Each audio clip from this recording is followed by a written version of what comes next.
saya masuk Kristen karena pilihan saya. Ya kan? Ternyata mama saya itu sudah duluan menjadi Kristen, gitu kan. Kapannya saya tidak tahu karena saya tidak pernah merhatikan dia, gitu kan. Mama saya bilang, ya udah kalau kamu memang mau, nanti kalau untuk urusan nenek kakek biar kita bicara ke depannya. Saya berasal dari Bandung, saya orang Sunda ya. Saya lahir di Bandung dan kenapa saya memilih Kristus sebagai juru selamat bagi kehidupan saya ya. Ajari saya, kamu harus taat, kamu harus sholat 5 waktu, kamu harus ikut sekolah madrasah, gitu kan. Satu guru mengatakan begini, Dian, kamu itu harus jadi kepala bukan ekor. Guru itu bukan berlatar belakang dari Kristen, saya kenal dia dari masa mudanya, ya kan. Tapi pas saya ingat sekarang gitu kan, saya suka doakan anak-anak saya, kamu harus jadi kepala bukan ekor. Itu ternyata ucapan itu adalah ada di dalam Alkitab gitu ya kan. Tapi pas pagi-pagi itu kan saya sholat 4:30 ya, 4:30 saya sholat, saya bangun, siap sholat kan berapa menit lah, nggak sampai seberapa lama. Saya turun ke bawah ya kan, baru saya dengarkan om sama tante saya itu lagi saat teduh gitu kan. Mereka sedang nyanyi, ya kan, saya dengerin, gitu kan. Biasa aja pertama kali ya kan. Baru besoknya begitu lagi. Tapi kok batin saya yang biasanya batin saya itu kan terus marah gitu kan. Nggak tahu saya juga kenapa saya ini marah terus gitu kan. Pokoknya kayak menolak diri saya sendiri gitu kan. Jadi tapi ini kok pas denger lagu-lagunya gitu kan. Kok enak banget ya. Kok beda gitu kan. Semakin hari saya semakin ketagihan. Mereka berdoa, saya duduk di kursi gitu. Ada depan pintu kamarnya itu kursi. Saya dengerin mereka berdoa dan saya juga karena saya pendiam, berarti kan saya menilai orang gitu kan. Saya menilai om sama tante ini kan ada sesuatu kekurangan dari diri mereka, dari rumah tangga mereka, tapi mereka itu sama kami yang luar biasa mengasihi gitu kan. Mengasihinya enggak pura-pura gitu kan. Terus saya pribadi, saya itu dianggap seperti anaknya sendiri, tidak dibeda-bedakan gitu kan, dari segi apapun gitu kan, mau dari segi makanan, dari segi baju apa, shopping, belanja-belanja, mereka belanja saya dibelanjain gitu kan. Jadi tidak ada perbedaan dan saya pikir kok beda ya, kok nggak sama tetangga-tetangga saya yang suka ngomongin mama saya, yang suka menghakimi gitu kan. Nah di situ saya semakin tertarik, kenapa dia berbeda, ya kan? Semakin tertarik, dan setiap pagi mereka doa, saya duduk di situ. Tapi setiap saya siap sholat, saya tetap duduk di situ. Dan perasaan di batin saya itu gitu damai, gitu ada sesuatu yang enak banget ya, sejahtera banget gitu kan. Tapi saya bertanya-tanya ini perasaan apa gitu kan, kenapa begini gitu kan. Akhirnya saya tanya-tanya gini, om tante, kalau saya jadi ikut Kristen, apa syaratnya dan bagaimana caranya? Mereka bingung ya kan, makin bingung. Akhirnya mereka bilang gini, kamu tanya mama kamu deh sama bapak kamu dulu, nanti kami disalahkan, kamu kan dititipin di sini, awalnya beda keyakinannya, tiba-tiba kamu sering ikut ke gereja, terus sekarang kamu mau ikut Kristus gitu kan. Akhirnya ya udah saya telepon mama saya gitu kan, karena saya kan dari kecil sama nenek sama kakek, saya dididik mereka, terus tiba-tiba saya memutuskan seperti itu dan mama saya mengizinkan gitu, mungkin jadi tanggung jawabnya untuk mama saya yang berat gitu kan. Akhirnya saya bilang, kata mama, tante boleh kok saya jadi masuk Kristen.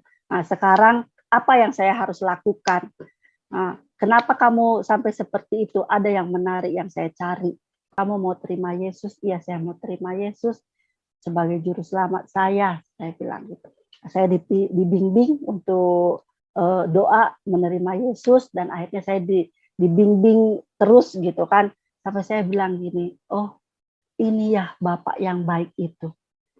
Ini Tuhan Yesus, inilah Bapak yang baik yang selalu menolong saya tepat pada waktunya. Karena saya rasa bapak saya tidak memperdulikan saya kemanapun saya pergi, dimanapun saya berada, dia tidak pernah mencari saya. Bahkan waktu saya sekolah, saya meminta sekolah SMA, dia bilang, "Ah, kalau kamu sekolah SMA tiba-tiba saya menikah lagi, kayak mana biaya untuk kamu," gitu kan. Tapi waktu saya merasakan damai sejahtera dari Tuhan, waktu saya mulai menerima Yesus dan saya mengerti dialah Bapak yang baik yang akan menolong saya, yang membawa saya pada harapan yang baru gitu kan. Pada akhirnya saya dibaptis, adik-adik saya bilang begini, "Kak, kami mau minta maaf samamu." "Kenapa?" saya tanya. "Iya, Mama sebulan lalu dia sudah kembali lagi pada Muslim, pada agamanya yang lama. Jadi kalaupun ada apa-apa saat ini, Mama harus kami kuburkan secara Muslim." Karena saya waktu masuk ICU saya sudah sibuk mencari di mana dia terdaftar gereja waktu dia di Bandung, ya kan. Ternyata adik-adik saya langsung ngomong kayak gitu, saya terdiam waktu itu. Saya benar-benar kayak disambar petir gitu kan. Kenapa saya tidak tahu? Saya tanya sama adik saya yang perempuan, dia bilang, "Iya, saya juga tidak tahu, tapi waktu sudah bubar, saya pulang sekolah, itu dia sudah kembali. Terus kamu nggak nanya apa-apa?" "Saya nggak mau nanya, sudahlah, sudah kecewa," kata adik saya kan. "Oh iya, ya sudahlah." Tapi dalam hati saya begini, terserahlah mau dikuburkan dengan cara apa, yang penting jiwa dia selamat. Nah, saya pikir apa yang harus saya lakukan Tuhan, ya kan? Sekalipun saya merasa saya jauh daripada Tuhan waktu itu, tapi ini Tuhan suruh gitu kan, saya harus ke Bandung dengan waktu yang ini, terus mama saya harus masuk ICU. Dan saya juga bingung sebenarnya waktu itu ya, apa yang saya harus doakan dia, bagaimana gitu kan. Itu menjadi pertanyaan yang luar biasa besar gitu kan. Tapi saya tahu kok doa Bapak kami gitu kan. Pokoknya saya tanya aja dulu lah mama saya ini kayak mana. Akhirnya saya masuk ke ruang ICU, saya bilang, "Mama, kita berdoa ya." Waktu berkata begitu, tangan saya itu, dia kan waktu masuk ICU itu dia sadar, tapi dia sudah tidak bisa ngomong, jadi tangannya diginikan aja gitu kan. Saya merasa waktu itu ditolak gitu kan. Oh, dia memang sudah tidak mau lagi gitu kan. Akhirnya saya keluar dari ruang ICU, saya nangis. Saya nangis, nangis, baru saya telepon, waktu itu bapak tiri saya itu sedang merantau di Bali. Saya nggak berani telepon dia karena dia pasti ngamuk. Bapak tiri saya juga perwatakannya suka marah-marah, jadi saya nggak terlalu gimana gitu kan. Akhirnya saya telepon tante sama om saya ceritakan bagaimana saya harus lakukan. Mereka katakan, "Kamu nggak boleh sedih, banyak orang yang terpanggil, sedikit yang terpilih. Mungkin mama kamu dipanggil hanya untuk perantara untuk kamu, supaya kamu bisa masuk. Bagaimana mengiringnya kamu bisa masuk, yang melalui saya dan mama kamu." Saya terdiam. Kalau saya selamat, ternyata mama saya nggak selamat. Itu suatu kebedihan yang luar biasa, ya kan. Akhirnya saya serahkan semua itu pada keluarga, pada paman saya, pada tante saya yang ada di Bandung. Saya bilang, ya kalau memang begitu ceritanya, saya akan belajar ikhlas. Silakan, saya tidak akan menunggu mama sampai pergi, tapi kalau memang saya sudah ke Medan, nanti mama dipanggil beberapa bulan lagi saya akan datang. Tapi kalau saat ini juga saya tidak akan datang karena saya kan sebentar lagi harus pulang ke Medan, saya bilang gitu kan. Akhirnya waktu itu saya pulang ke Jakarta karena anak-anak juga sudah dibawa mertua saya ke Jakarta, ya kan. Pada waktu turun dari bis gitu kan, dada saya begitu sakit. Saya bilang, saya langsung ingat mama saya, "Mama mau pergi ya. Mama nggak usah takut untuk adik-adik, karena adik saya satu masih kuliah, satu lagi masih SMA, yang satu lagi kerja nggak kerja gitu kan. Tanggung jawab mama saya ambil," saya bilang. "Kalau mama mau pergi silakan." Saya ikhlas, udah ada saya kayak ditarik gitu kan. 5 menit lagi adik saya telepon, mama sudah pergi. Akhirnya saya harus balik lagi ke Bandung. Tapi saya bilang karena saya baru nyampe itu jam 7 malam, saya besok subuh aja saya balik lagi ke sana. Toh saya juga tidak diperlukan lagi di sana, untuk apa, saya bilang kan. Ya tapi kan ini terakhir teh gitu kan. Iya, saya akan datang pasti. Kan. Tunggu aja, jangan langsung dikubur ya, karena mereka kan langsung cepat penguburannya kan. Setelah itu pagi-pagi kami sekeluarga semua pergi ya ke sana ya kan, ke Bandung. Terus saya datang itu sudah siap disolatkan gitu kan. Udah di masjid dan saya dipersilakan, "Oh boleh kok masuk ke masjid." Gitu kan. Saya masuk, saya lihat mama saya seandainya mah 100 orang saya harus melakukan penginjilan, saya akan lakukan, yang penting mama selamat. Tapi saya tahu pengajaran yang sekarang tidak bisa menyelamatkan, tidak ada hubungannya orang hidup sama orang mati. Tapi saya harus kuat, saya harus ikut Kristus dengan kuat sampai menang. Saya katakan begitu. Shalom, salam sejahtera dalam kasih Tuhan kita Yesus Kristus. Bagaimana kabar saudara? Tentu doa kami saudara dalam keadaan sehat dan diberkati oleh Tuhan. Kali ini kita akan mendengarkan kesaksian dari Bandung, ya, bagaimana Tuhan memproses kehidupan seseorang. Itu sungguh luar biasa. Tuhan yang kita sembah adalah Tuhan yang berkuasa, yang sanggup melakukan perkara-perkara ajaib. Nah, saudara-saudara, bagaimana kisah ini selengkapnya? Silakan saudara ikuti kesaksian berikut ini. Haleluya. Saya perkenalkan nama saya Dian Herawati. Saya berasal dari Bandung, saya orang Sunda ya. Saya lahir di Bandung dan kenapa saya memilih Kristus sebagai juru selamat bagi kehidupan saya ya. Saya akan cerita dari awal permulaan waktu saya masih kecil. Waktu itu seingat saya itu umur 5-6 tahun, mama saya dengan papa saya itu bercerai ya kan. Saya dan dua adik laki-laki dibawa mama saya dan saya tinggal dengan nenek kakek saya. Kondisi saat itu mama saya dengan anaknya masih kecil-kecil, dia sendiri tidak punya suami, otomatis dia harus bekerja keras untuk menghidupi kami ya. Keadaan saat itu sangat sangat tidak mengenakan gitu bagi saya ya. Ada kemarahan yang luar biasa di dalam batin saya, ada kesedihan, terluka gitu, batin saya itu terluka. Dan kondisi itu terjadi karena papa saya itu adalah seorang penjudi. Seorang penjudi, kalau udah penjudi biasanya lengkap ya, kalau sudah judi, mabuk-mabukan gitu kan, dan dia juga seorang preman gitu. Jadi waktu masa saya kecil, saya bertumbuh dengan keadaan yang luar biasa menyakitkan bagi diri saya ya waktu itu. Papa saya kalau siap judi kalah itu biasanya dia marah-marah, ngamuk-ngamuk, dan itu terdengar karena desa kami dengan desa bapak saya itu tidak berjauhan gitu kan, cuma beda desa tapi dekat, tapi suara itu kedengaran gitu kan. Terus kalau ada keributan di wilayah dimanapun, itu nama bapak saya yang duluan disebut, dan masa itu ya tetangga yang ngomongin ya pasti kedengaran sama saya gitu kan. Jadi saya benar-benar sangat sedih, sangat terluka batin saya waktu itu mendengar keadaan seperti itu, sedangkan mama saya harus bekerja keras untuk memenuhi kebutuhan kami berempat gitu kan. Sekalipun memang saya dibantu oleh nenek kakek gitu kan. Tapi ya jadi saya jadi jarang jumpa karena mama saya waktu itu kerja di pabrik, dia pergi pagi, pulang malam, kami semua udah tidur baru dia pulang gitu kan. Sangat-sangat menyakitkan gitu, menyakitkan. Bahkan saya saking menyakitkannya itu, saya itu sampai merasa kenapa sih saya harus lahir ke dunia gitu kan. Kenapa saya harus, kalaupun Tuhan izinkan saya lahir, kenapa saya itu lahir di keluarga ini gitu kan. Tapi karena nenek kakek saya itu ya orang baik, dia tetap mengajari saya, kamu harus taat, kamu harus sholat 5 waktu, kamu harus ikut sekolah madrasah gitu kan.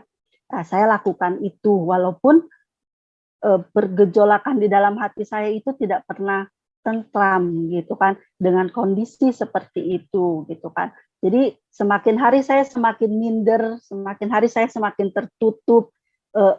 Mungkin muka saya tenang, damai gitu, tapi di dalam batin saya itu marah, kesel, dan kemarahan itu saya tidak bisa mengatakan sama orang gitu kan, tapi akhirnya saya sering mengurung diri sendiri gitu kan, mempersalahkan diri sendiri, kenapa saya harus lahir, kenapa saya harus dilahirkan gitu kan. Itu bertahun-tahun terjadi sampai di kelas 5 itu, waktu saya kelas 5, ada satu guru mengatakan begini, Dian, kamu itu harus jadi kepala bukan ekor. Guru itu bukan bukan berlatar belakang dari Kristen, saya kenal dia dari masa mudanya, ya kan. Tapi pas saya ingat-ingat sekarang gitu kan, saya suka doakan anak-anak saya, kamu harus jadi kepala bukan ekor. Dan itu ternyata ucapan itu adalah ada di dalam Alkitab gitu ya kan. Itu luar biasa, dan saat Bapak itu mengatakan seperti itu, saya berpikir begini, iya, saya harus bangkit, saya nggak boleh terpuruk, saya nggak boleh menjadi seperti orang di sekitar saya gitu kan. Maaf ya kalau orang Sunda ini kawin cerai itu menjadi biasa. Dan semenjak itu saya membangun, saya harus rajin belajar, saya harus bisa sekolah. Pokoknya saya memperbaiki diri saya, walaupun saya tetap menjadi orang yang tidak percaya diri gitu kan. Dan setelah itu mama saya juga menikah lagi dengan orang Batak ya kan. Otomatis jadi omongan orang ya, orang Sunda kawin seorang Batak, orang tuh ngomongin di belakang tapi saya denger gitu kan. Itu nanti jadi Kristen gitu kan. Tapi saya tidak peduli waktu itu, yang saya pikirkan adalah saya harus sekolah gitu kan. Saya sekolah seperti biasa, akhirnya waktu lulus SMP saya putus sekolah. Mama saya bilang saya nggak sanggup kalau harus menyekolahkan kalian sebanyak ini gitu kan. Ya menikah juga suaminya, bapak saya yang sekarang itu tidak bekerja juga gitu kan, cuman dia punya bengkel gitu kan, cuma untuk memenuhi untuk sekolah dengan anak 4 jadinya ya, sama adik saya lahir lagi 1 itu tidak memungkinkan, jadi saya harus mengalah. Pada akhirnya saya bekerja, saya punya pikiran begini, saya bekerja, nanti saya kumpulin uangnya, saya akan ambil paket C, karena saya mau sekolah, saya mau berusaha, saya merubah keadaan itu gitu kan.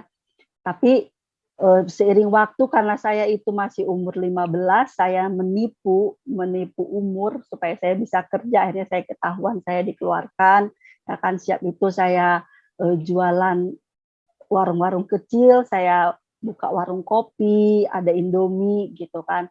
Nah, pada suatu hari ya kan, itu ada perkumpulan dari keluarga bapak saya ini, bapak tiri saya ini di Jakarta, terus saya diajak, kamu ikut ya ke Jakarta, ada kumpulan gitu kan. Akhirnya saya mengikuti ke Jakarta pas saat ngumpul-ngumpul rame-rame gitu kan.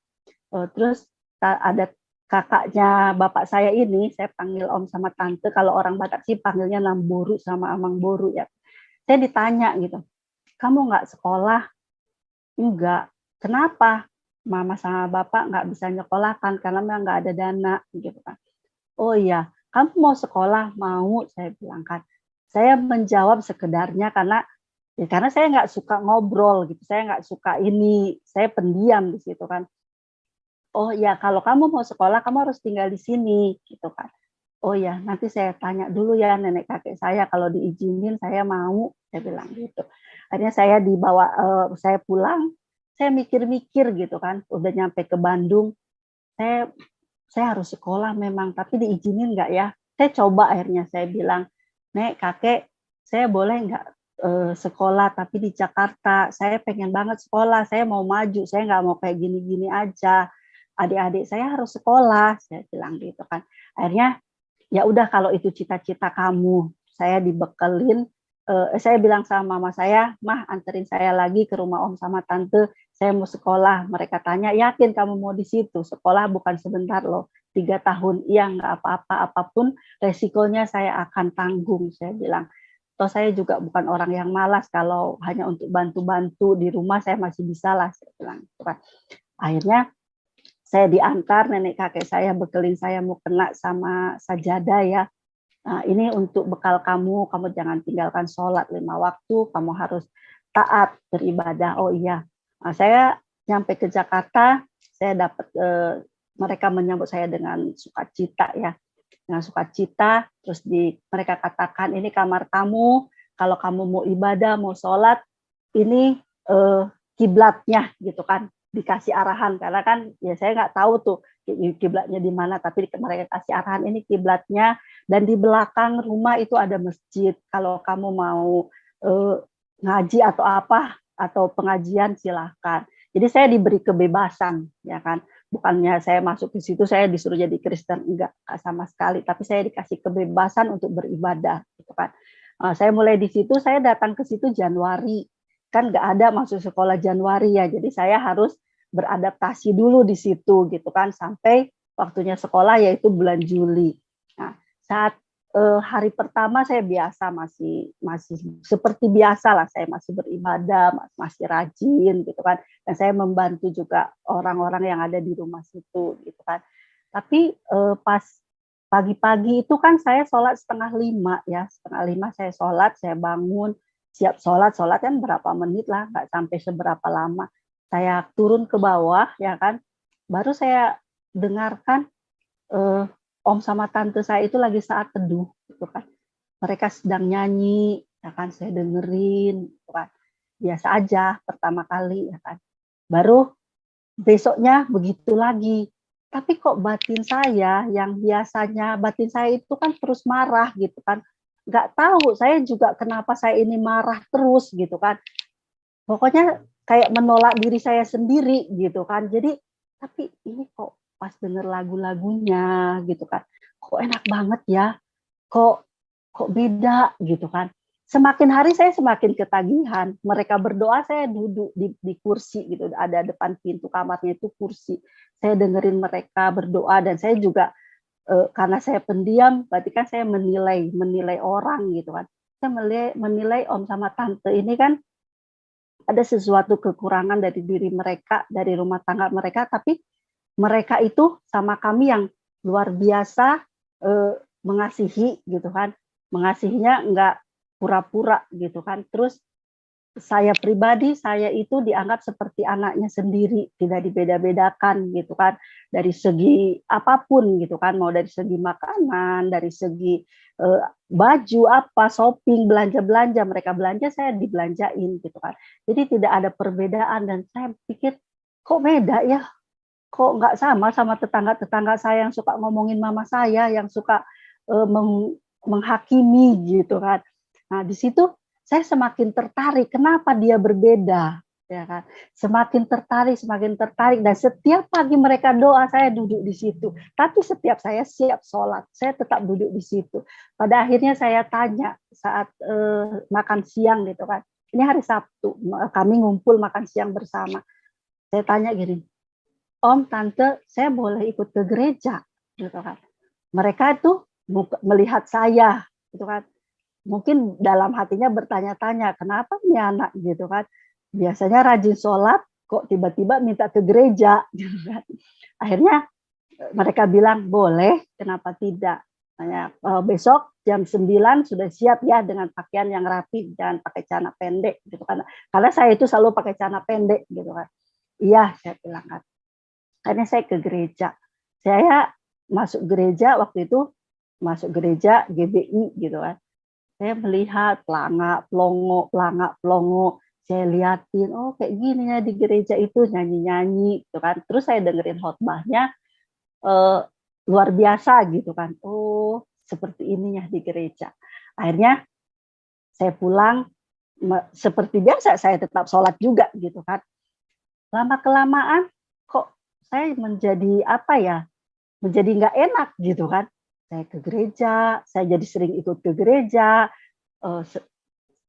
tante saya dan om saya berdoa, saya jadi suka dengerin, dan perasaan di batin saya itu gitu damai, gitu ada sesuatu yang enak banget ya, sejahtera banget gitu kan. Tapi saya bertanya-tanya, ini perasaan apa gitu kan, kenapa begini gitu kan. Akhirnya saya tanya-tanya gini, Om, Tante, kalau saya jadi ikut Kristen, apa syaratnya dan bagaimana caranya?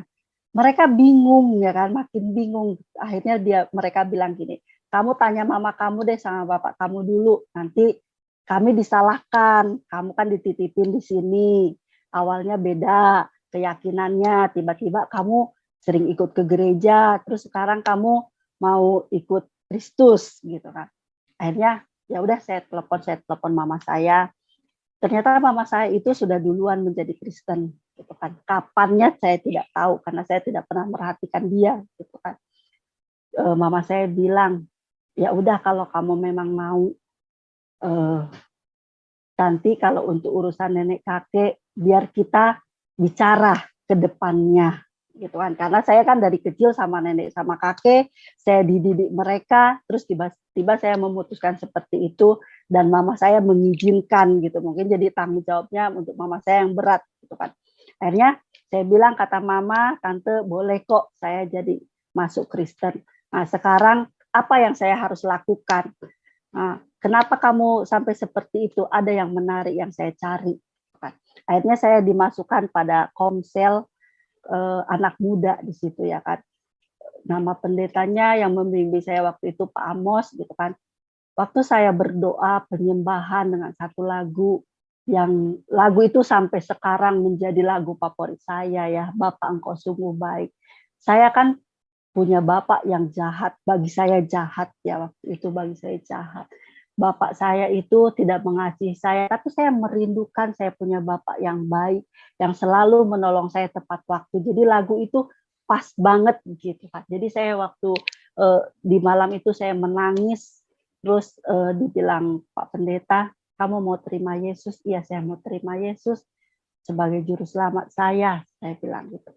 Saya dibimbing untuk doa menerima Yesus dan akhirnya saya dibimbing terus gitu kan, sampai saya bilang gini, oh ini ya Bapak yang baik itu, ini Tuhan Yesus, inilah Bapak yang baik yang selalu menolong saya tepat pada waktunya, karena saya rasa Bapak saya tidak memperdulikan saya kemanapun saya pergi, dimanapun saya berada, dia tidak pernah mencari saya. Bahkan waktu saya sekolah, saya meminta sekolah SMA, dia bilang, kalau kamu sekolah SMA tiba-tiba saya menikah lagi, kayak mana biaya untuk kamu gitu kan. Tapi waktu saya merasakan damai sejahtera dari Tuhan, waktu saya mulai menerima Yesus dan saya mengerti dialah Bapak yang baik yang akan menolong saya, yang membawa saya pada harapan yang baru gitu kan. Pada akhirnya saya dibaptis dan saya seperti biasa, bergereja seperti biasa, saya sekolah sampai lulus, sampai luar biasa berkat Tuhan pada saya waktu saat itu. Bahkan sebenarnya saya mau kuliah, tapi om saya itu waktu itu kena PHK ya. Jadi akhirnya saya bilang nggak apa-apa, saya nggak sekolah, nggak kuliah lagi. Kalau memang nanti ada rezeki kita kuliah lagi, nggak, saya nggak apa-apa. Tapi kalau nggak ada juga nggak apa-apa, saya akan kerja. Saya bekerja itu kalau masa-masa sekarang agak sulit untuk bekerja, teman-teman saya belum kerja, saya langsung dapat pekerjaan. Bahkan dalam beberapa tahun itu saya bisa dari satu perusahaan, dari cuma jadi operator, pindah lagi,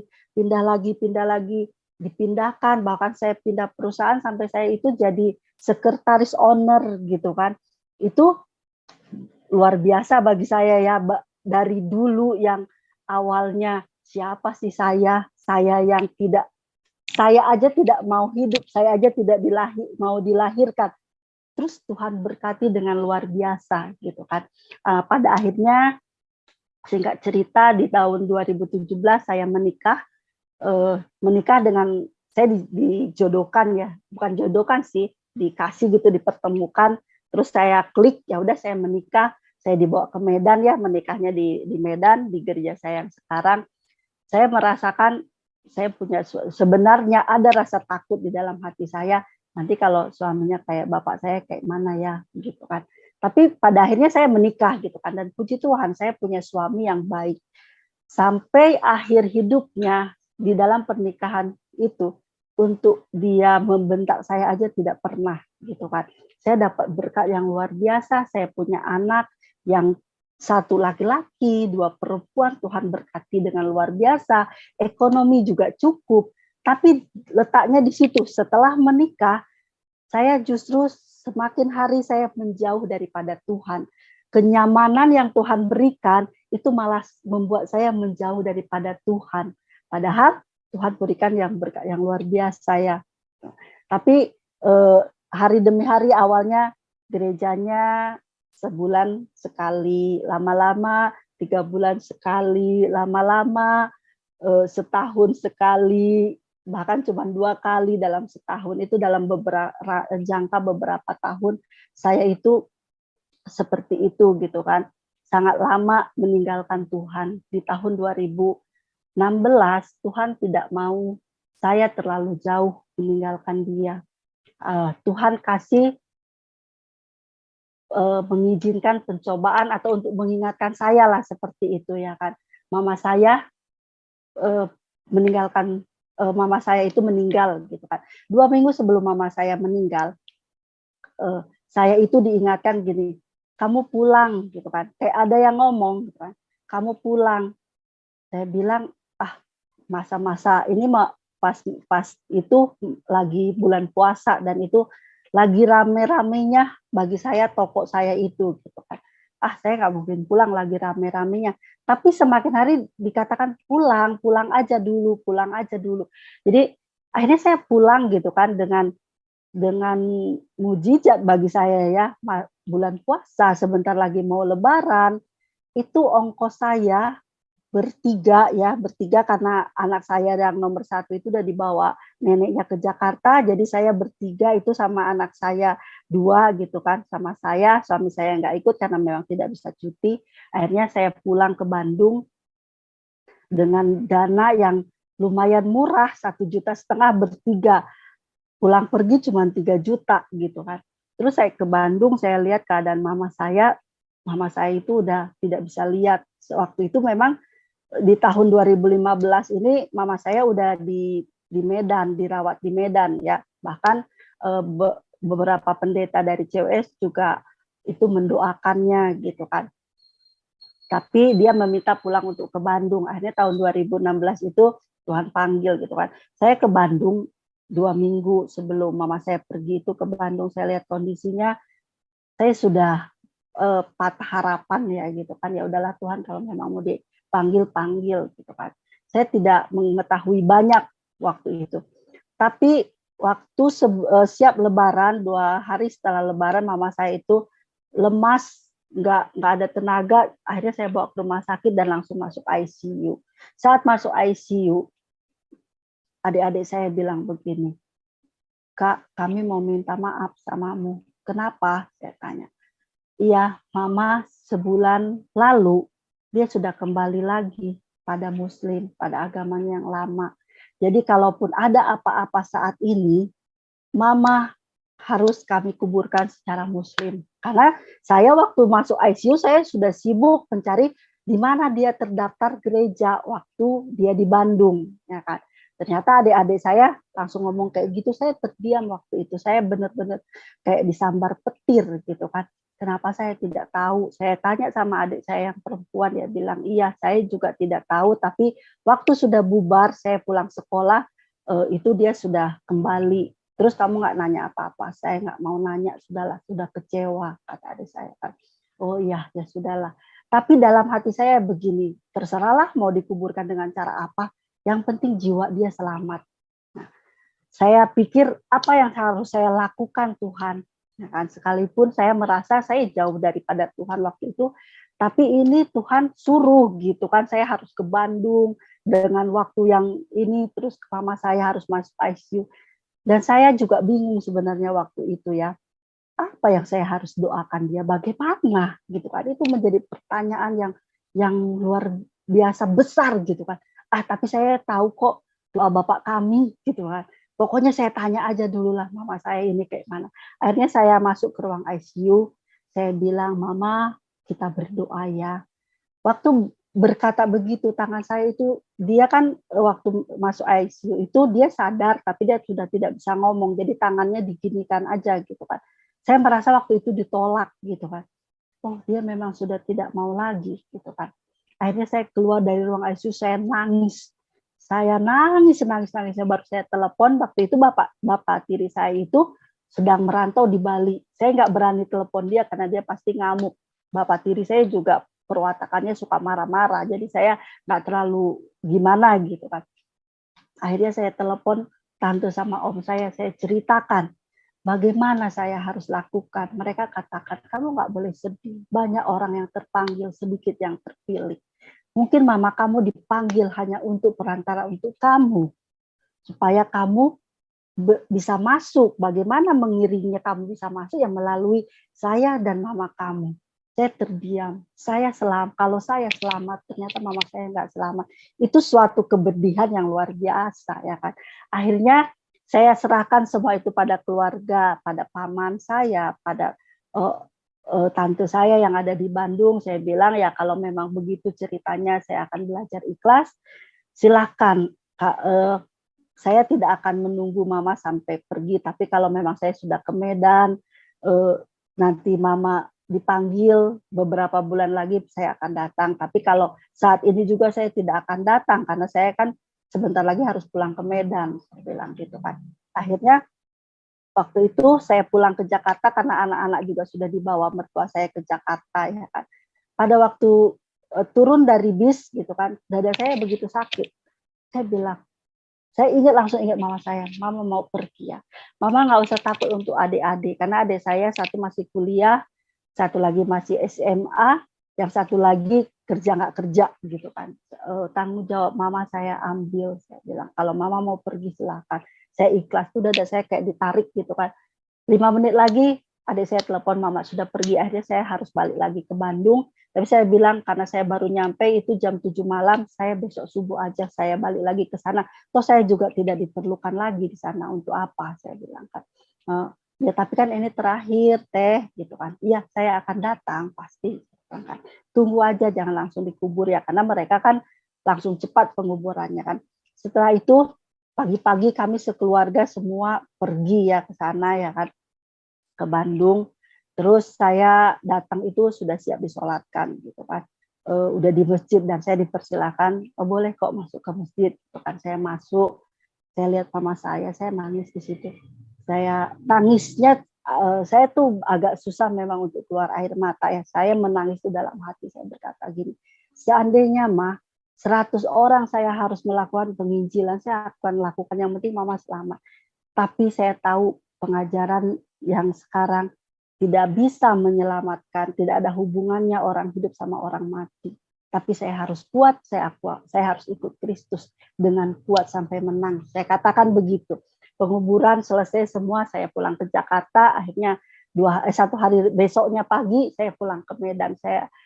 Saya kesedihan itu membuat saya gila kerja, bukan langsung cari Tuhan gitu kan. Saya semakin toko itu diisi barang dengan banyak supaya saya tidak sampai memikirkan mama saya, tidak memikirkan kesedihan. Tapi sebenarnya saya kayak linglung, saya kayak stres gitu kan. Tapi saya tutupin semua itu. Saya sering nangis sendiri, sering apa, sampai tapi kerja terus kerja. Pada waktu itu mama saya itu meninggal itu di bulan 7 ya, di bulan 7. Nah, di bulan 10 saya mengalami mimpi ya. Mimpi itu datang gitu kan. Saya itu ada di suatu tempat, saya melihat itu ada arwah-arwah gitu kan. Ada beberapa dan saya kenal gitu arwah itu, tapi saya memang nggak bisa lihat mukanya. Terus dia tanya begini sama saya, mama kamu itu udah balik lagi Muslim, kamu kapan? Gitu kan. Saya bilang, iya nanti gitu kan. Saya terbangun, gemeteran, ketakutan gitu kan. Tapi saya pikir-pikir, kenapa saya takut? Mimpi kok, mimpi itu kan cuma bunganya tidur gitu kan. Nah, itu hari Rabu jam 3 subuh. Udah seperti biasa lagi, saya ya sekali-sekali ke gereja, sekali-sekali enggak gitu kan. Lebih sering enggaknya lah daripada ke gerejanya. Terus setiap itu 2 minggu kemudian saya mimpi lagi. Mimpi di tempat yang sama, saya sedang sholat, tapi saya tidak bisa mengatakan syahadat, gitu kan. Terus mereka bilang, nah kapan lagi? Ayo, gitu kan. Saya terbangun lagi, saya lihat jam 3. Saya ingat-ingat, iya hari Rabu juga, gitu kan. Saya di situ mulai berpikir, kenapa ya mimpinya ini kok berturut-turut? Kalau orang mimpi sekali udah, ini kok berturut-turut? Apa ya sebenarnya? Baru saya renung-renungkan gini. saya kan beda ya sama mama saya. Saya memilih Tuhan Yesus, itu kemauan diri saya. Ada sesuatu yang saya temukan di dalam diri Tuhan Yesus, sehingga saya memilih untuk ikut Tuhan Yesus. Kalau mama saya kan saya nggak tahu awalnya kenapa dan bagaimana gitu kan. Entah mungkin dia paksaan atau kayak mana. Saya kan beda. Dan sebenarnya waktu saya menikah, mungkin nenek kakek saya itu pun tahu waktu undangan itu dikirim ya dari Medan tuh dikirim, mereka melihat pemberkatan nikah. Jadi mereka itu tidak tahu pasti kapan saya masuk Kristen, tapi yang tahu pastinya itu setelah saya menikah saya ikut Kristus gitu kan. Jadi mereka tidak bisa protes, tidak bisa apa-apa, tapi mereka tetap hangat sama saya, tetap kalau saya ke Bandung mereka tetap menyambut saya dengan baik gitu. Jadi saya tidak merasa ada apa-apa, tapi saya tidak mengaku saya Kristen. Cuma saya memang kalau ke Bandung saya suka pakai kalung salib gitu kan. Saya nggak perlu ngomong, tapi saya menyatakan saya pakai aksesorisnya. Dan saya juga ya mungkin ada perubahan yang mereka rasakan. Saya itu nggak cuek, nggak jadi pendiam, saya lebih hangat ya. Jadi mereka juga hangat menyambut saya gitu kan. Nah, setelah saya pikir-pikir, iya ya, mungkin nenek kakek saya bertanya-tanya, roh-roh itu mungkin keluarga saya bertanya-tanya, kapan ini bisa masuk Kristen? Mungkin mereka tahu setelah saya menikah, saya masuk Kristen gitu, tidak tahu pasti. Akhirnya saya dalam pikiran saya berkata, enggak kok, saya enggak masuk Kristen bukan karena suami saya masuk Kristen karena pilihan saya. Setelah itu 2 minggu kemudian saya mimpi lagi gitu kan. Saat mimpi itu mereka agak mendesak saya gitu. Kapan? Ayo katakan 2 kalimat syahadat gitu kan. Saya bilang tidak. Saya tidak mau. Saya akan tetap ikut Kristus karena saya memilih Kristus bukan karena orang lain. Saya memilih Kristus karena saya sendiri dan alasannya karena saya mengasihi Yesus. Saya katakan gitu. Tiba-tiba datanglah seorang laki-laki berperawakannya besar, tinggi ya kan. Saya melihat mukanya waktu itu, saya tidak kenal. Tetapi saya kayak mempunyai hubungan yang begitu dekat dengan laki-laki ini gitu kan. Tiba-tiba dia katakan begini, enyahlah dari hadapannya, dia milikku. Saya terbangun dengan berkeringat, dengan ketakutan saat itu. Dan saya terus berpikir, apa Tuhan Yesus ya yang tadi, apa Tuhan Yesus? Saya bertanya terus kan. Dari situ saya mulai, saya harus ke gereja lagi, saya harus rajin lagi. Kok saya punya alasan ya saya mengasihi Tuhan. Mana ada orang mengasihi Tuhan, ibadah aja jarang. Itu saya harus sadar sendiri gitu kan. Akhirnya saya ke gereja, waktu ke gereja kok damai yang biasa saya rasakan itu nggak ada lagi ya. Ternyata menghilang ya, kenapa gitu kan. Waktu ke gereja minggu pertama saya mencari damai itu. Terus saya mencari, tapi saya nggak dapat. Akhirnya saya datang lagi minggu kedua gitu kan. Saya waktu itu pertama kali masuk gitu kan, Tuhan saya rindu banget, saya katakan saya rindu loh damai itu, damai sejahtera yang itu gitu kan, yang biasa, yang pernah saya rasakan itu gitu kan. Tapi di saat nyanyian penyembahan saya nggak merasakan, saat khotbah juga saya nggak merasakan. Akhirnya saya nangis, saya sedih ya, Tuhan akhirnya kok Engkau yang pergi ya, aku sekarang kembali loh Tuhan. Terus pas saat itu kan kalau siap khotbah itu kan ada nyanyi, ada doa pendeta. Nah saat itu pendeta bilang begini, ada satu orang sudah lama sekali jauh daripada Tuhan dan saat ini dia mau kembali. Mari saya bantu. Di situ saya sadar itu saya gitu kan. Akhirnya saya bilang, iya saya Tuhan, saya. Waktu saya mengatakan saya merasakan lagi hadirat Tuhan yang luar biasa. Saya kayak dibawa waktu itu ke ladang gandum ya, ladang gandum itu sunyi, senyap, adem, itu luar biasa dan saya bersorak, Tuhan ya ini aku datang, aku kembali gitu kan. Dan itu saya rasakan dengan luar biasa. Dan saya ingat itu ibadah hari Minggu bukan KKR. Saya pikirkan saya lama-lama. Pokoknya hadirat ini akan saya bawa pulang ke rumah gitu kan. Akhirnya siap itu biasanya muka saya langsung beda gitu kan. Kalau kita merasakan sukacita kan langsung terpancar dari muka. Saya bawa pulang ke rumah. Waktu itu saya karena suami saya juga ya sama gitu, suami istri jarang bergereja ya kan. Suami saya nggak gereja, saya gereja sendiri dan saya bawa anak-anak pulang. Tapi saya merasakan sukacita yang luar biasa, menggebu-gebu. Dari mulai situ saya membangun hubungan kembali sama Tuhan dengan saat teduh. Saya sering waktu anak-anak pergi sekolah, waktu masih pada TK, saya berdoa lama gitu kan, pulang anak-anak saya pergi jualan. Pokoknya saya membangun sesuatu yang harus saya bangun gitu kan, yaitu saat teduh dengan Tuhan ya kan. Dan waktu saya akhir tahun 2017 waktu itu ya, saya mendapatkan ayat emas gitu kan. Ayat emasnya itu bentar ya, di dalam Amsal ya. Ayat emasnya di dalam Amsal 18 ayat 10. Nama Tuhan adalah menara yang kuat, kesanalah orang benar berlari dan ia menjadi selamat. Jadi saya waktu mendapatkan ayat emas itu, Amsal 18 ayat 10 itu, saya merasa begini, saya bukan orang benar, tapi Tuhan yang menyelamatkan saya. Keadaan saat ini, walaupun mama saya tidak sama dengan saya, tidak sejalan imannya, saya tidak boleh berlari kemana-mana. Saya harus berlari kepada Tuhan. Saat itu saya mengambil poin itu dan saya harus merubah cara pandang saya kepada Tuhan. Tuhan itu bukan obat saat saya sakit, tapi Tuhan itu adalah yang hidup, yang menghidupkan saya. Jadi dari mulai situ saya mulai ikut pembinaan warga jemaat, karena ya saya kan nggak tahu kalau nggak ikut pembinaan warga jemaat apa aja sih yang dilakukan di gereja, apalagi saya waktu itu gerejanya kadang datang kadang enggak gitu kan. Nah saya mulai mengikuti pembinaan warga jemaat, dan di saat itu juga Tuhan itu luar biasa gitu.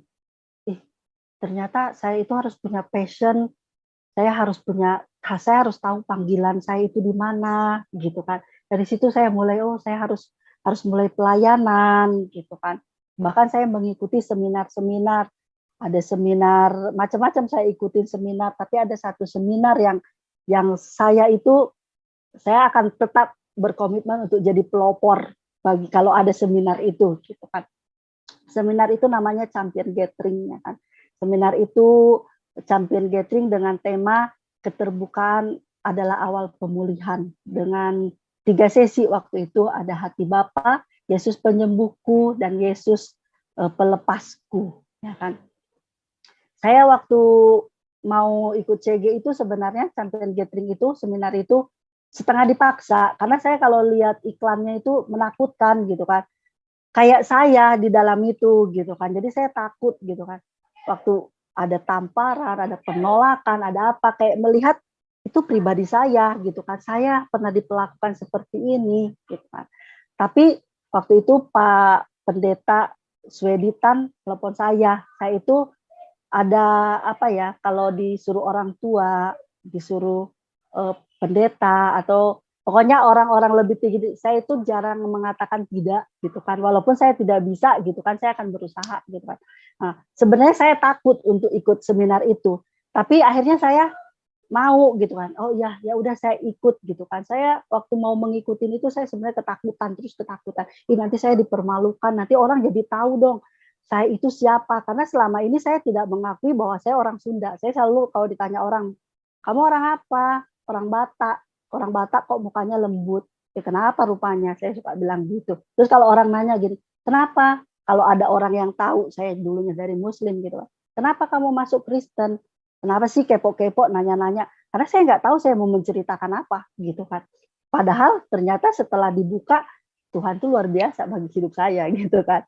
Nah setelah itu saya daftar untuk Champion Gathering, saya daftar. Hari itu Saya pagi-pagi sudah datang karena saya takut berubah pikiran, saya ketakutan gitu kan. Saya daftar, waktu saya masuk naik tangga, itu hadirat Tuhan udah luar biasa saya rasakan. Itu air mata menetes gitu kan, terus menetes, terus menetes. Aduh, kenapa sih saya kok lebay begini ya gitu kan. Tapi saya pikir, atau saya pulang aja lah, nanti jadi nangis-nangis lagi saya di dalam gitu kan. Akhirnya apa? Enggak, saya harus menang, saya harus masuk gitu kan. Saya masuk pada seminar itu. Dari sesi pertama, saya tidak menceritakan apa-apa kepada mentor saya gitu kan. Saya cuma nangis. Dari mulai sesi hati Bapak, dengan gambaran Bapak yang gimana-gimana, itu gambaran Bapak saya banget gitu kan. Terus dialihkan, ini loh Bapak yang sebenarnya, yaitu Tuhan Yesus. Bapak yang baik, Bapak yang mengasihi gitu kan. Akhirnya saya mengambil komitmen, apapun yang terjadi, saya harus mengampuni Bapak saya. Saya kok yang mengambil peluang untuk terus menyimpan kepahitan di dalam diri saya. Waktu itu bukan baru sebentar saya mengikut Kristus. Itu sudah 17 tahun saya mengikut Kristus, tapi kepahitan, kemarahan dalam diri saya masih tersimpan, walaupun tidak bergejolak, tapi masih tersimpan di dalam hati ya. Tapi saat itu saya putuskan, saya harus mengampuni apapun yang dilakukannya. Saat itu saya nangis gitu, nangis. Tuhan, saya ampuni papa saya ampuni mama saya ampuni semua orang yang menceritakan keburukan, gitu kan. Saya ampuni, saya minta ampun, Tuhan ampuni, karena saya membuka peluang untuk saya hidup seperti itu. Nah, dan sesudah itu masuk ke sesi 2. Sesi 2 adalah Yesus penyembuhku. Saat itu kan saya tahu batin saya sakit, saya tahu batin saya itu perih gitu kan. Bahkan saya membayangkan kepahitan itu seperti pohon beringin. Pohon beringin itu kan tumbuh ke atas, akarnya merusak semua yang ada gitu kan. Itu saya bayangkan, saya tahu itu salah, tapi saya kan nggak tahu selama ini kayak mana caranya untuk melepaskan itu gitu kan. Pada akhirnya waktu saat sesi Yesus penyembuhku, saat Artalkon, saya bilang, Tuhan, bagian ini sakit. Saya tidak mau menyimpan ini, rasa sakit ini. Saya mau Engkau lepaskan ini dari diri saya. Tiba-tiba waktu itu dada saya itu sakit banget, kayak ada yang mencabut gitu kan. Yang saya tidak bisa menahannya. Saya tahu saya pingsan karena pas saya bangun, saya udah di lantai ya kan. Saya pelangap, yang pingsan saya aja apa banyak ya gitu kan. Ada rasa malu gitu kan. Tapi pas saya tengok, banyak kok yang pingsan gak apa-apa gitu kan. Tapi setelah itu yang saya rasakan, plong dada saya. Gak ada lagi rasa sakit itu. Ada yang beda lagi. Lebih dari sukacita yang pertama saya rasakan, ini lebih lagi full power banget gitu ya kan. Setelah itu saya semakin hari saya mulai semakin melayani ya kan, ikut pelayanan ini, dan bahkan saya menjadi mentor di Champion Gathering ini ya kan. Akhirnya waktu saya udah 2 kali jadi mentor di Champion Gathering ini, waktu itu waktu pelepasan saya nggak ngerti banyak tentang pelepasan ya kan, karena saya merasa saya udah happy, saya udah bergembira, saya udah lega, saya udah apa. Tapi saat saya menjadi mentor, menjadi fasilitator untuk yang ikut Champion Gathering, saya mendoakan satu ibu waktu itu, dia bercerita tentang perdukunan gitu kan. Waktu itu saya merasa kok kayak ada sesuatu yang menolak waktu saya berdoa ya. Kamu mendoakan ibu orang, kamu juga masih menyimpan sesuatu. Kok kayak ada bicara begitu. Jadi saya ketakutan waktu mendoakannya gitu kan. Apalagi yang salah sama saya. Tuhan, kalaupun ini saya masih ada yang saya simpan, ada yang masih salah, Tuhan, jangan saat ini, saya perkatakan begitu. Jangan Kau permalukan saya saat ini, karena saya sedang memfasilitatorin orang gitu kan. Nah, siap itu semua selesai, saya makin gak sejahtera. Bahkan waktu saya berdoa, waktu saya penyembahan, saya melihat ada ular gitu, ular yang matanya menyorot ke saya gitu. Jadi saya ketakutan. Akhirnya saya telepon Pak Pendeta, Pak, saya merasakan seperti ini gitu kan. Emang ditanya, emang Ibu pernah bersekutu dengan atau memakai apa gitu kan. Saya bilang, saya pernah gitu kan, saya pernah. Akhirnya saya menceritakan, saya bilang, kapan saya bisa ikut pelepasan gitu kan. Saya kayaknya nggak harus nunggu sampai champion gathering lagi gitu kan. Oh iya boleh Bu, nanti hari Selasa Ibu datang aja gitu kan. Saya datang waktu itu, saya ceritakan waktu itu saya memang nenek kakek saya itu suka memanggil arwah gitu kan. Saya ada jimat-jimat dan saya suka ikut mandiin ya, bersihin. Ternyata itu juga mengikat diri saya gitu kan. Tuhan sampai sedetil itu ingatkan saya gitu kan. Ternyata untuk menjadi melayani Tuhan, untuk ikut Tuhan memang kita harus bersih gitu kan.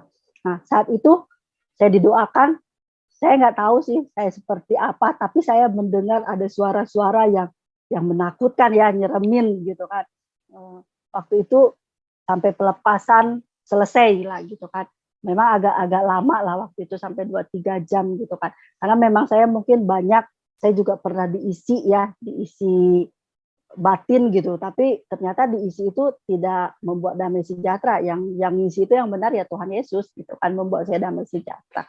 Nah, setelah itu saya semakin hari semakin giat untuk melayani, untuk bergereja, dan perubahan yang saya rasakan bukan saya aja yang bicara saya berubah gitu kan. Kalau saya bicara berubah kan itu bisa aja pura-pura, tapi orang yang di sekitar saya juga merasakan ada perubahan yang luar biasa. Mereka bilang, kamu kok sekarang dikit-dikit ini bawa firman, jadi saya mengerti apa yang harus langkah-langkah saya lakukan.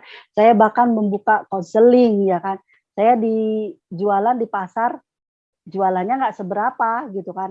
Tapi yang saya lakukan ini adalah tempat saya. Saya harus menjadi di sini harus menjadi terang gitu kan. Itu jadi prinsip saya.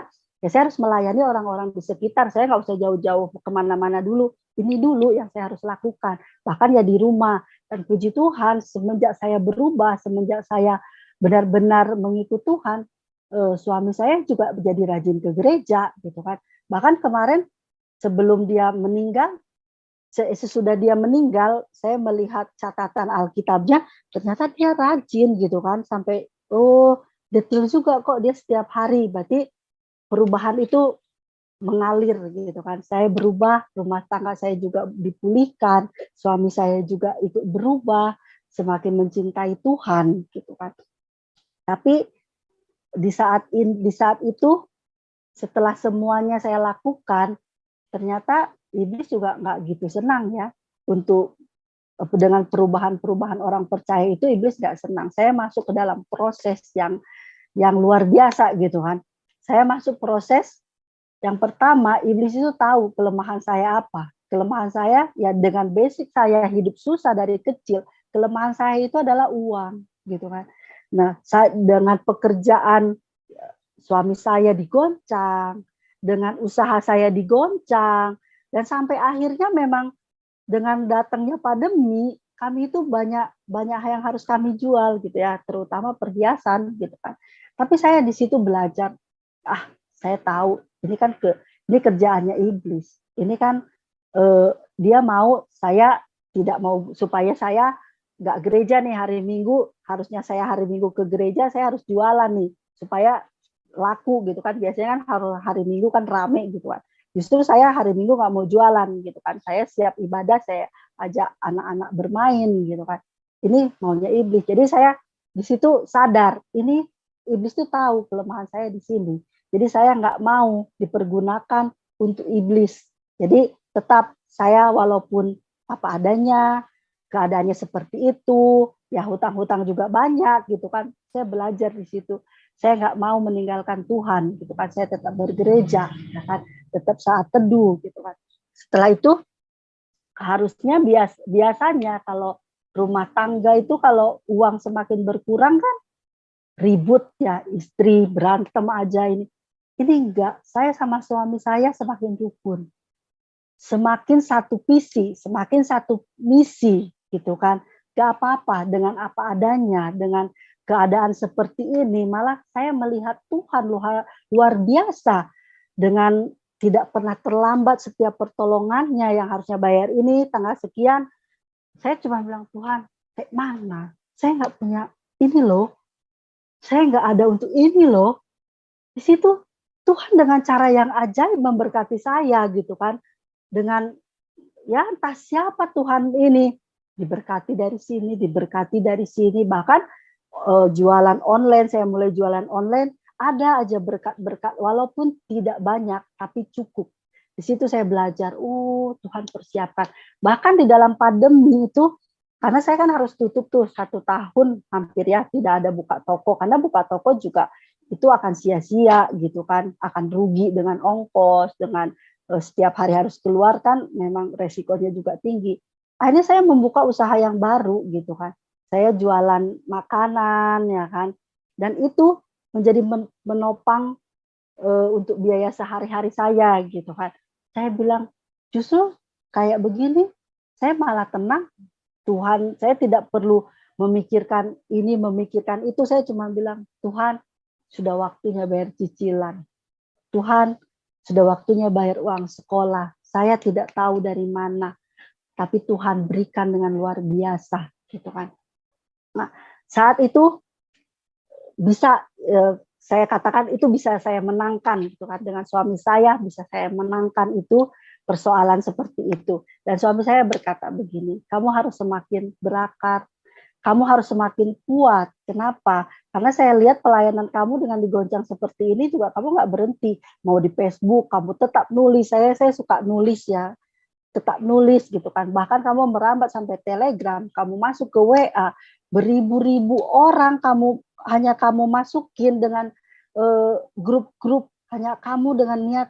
Suatu saat saya mengatakan firman Tuhan, orang waktu itu mungkin merespon, tapi tidak mengiyakan, tapi firman yang sudah terjatuh itu tidak akan jatuh dengan sia-sia, gitu kan. Kami saya katakan seperti itu, kamu harus semakin kuat ke bawah, semakin berakat, kamu juga semakin lebat dan semakin buahnya bisa dinikmatin orang. Dia katakan seperti itu. Bahkan ada satu orang yang saya katakan ini kasihan ya, begini-begini, dia dari Muslim juga ini, sama seperti saya. Rumah tangganya begini, ininya begini, ini begini. Ya, kapan kamu ajak dia makan bakso? Nah, saya katakan begini, gimana saya mau ngajak makan bakso? Saya ajak kurang. Ingat ya sama Tuhan tuh nggak boleh hitung-hitungan. Kata suami saya berkata begitu. Makan bakso kan tidak harus yang mahal. Cari yang biasa yang kamu sanggup. Tapi firman Tuhan menguatkan dia itu udah luar biasa. Kamu diberkati, dia diberkati, gitu kan. Saya merasa waktu itu ya pelayanan saya mendapat dukungan yang luar biasa, gitu kan. Walaupun suami saya mungkin tidak tertarik untuk melayani di bagian orang gitu. Dia melayaninya ya kayak mempersiapkan. Oh, itu bunga altar kayaknya jelek. Saya yang memberkati bunganya seperti itu. Itu memang suami saya lakukan gitu kan. Atau apa yang dilihat kurang, ini saya memberkatinya ini gitu kan. Jadi saya punya dukungan yang luar biasa dari suami saya, tapi Tuhan berkata lain. Karena saya memikirkan, wah nanti saya kalau udah aktif lagi di gereja, saya bisa melayani bersama nih sama suami. Karena dia mendukung saya. Ternyata Tuhan berkata lain gitu kan. Saya yang harus tetap maju. Dia sudah siap, dia sudah selesai pelayanannya sampai di situ, sampai menguatkan saya di situ. Tuhan panggil dia. Sebenarnya waktu Tuhan panggil dia di tanggal 22 bulan 10 tahun lalu, saya hampir kecewa banget sama Tuhan. Tuhan sudah banyak sih sebenarnya, kalau mengatakan sudah banyak malu saya. Saya sudah mau loh melakukan ini, melakukan itu. Secara ekonomi saya juga belum bangkit. Suami saya engkau panggil gitu kan. Anak-anak saya kayak mana masa depannya gitu kan.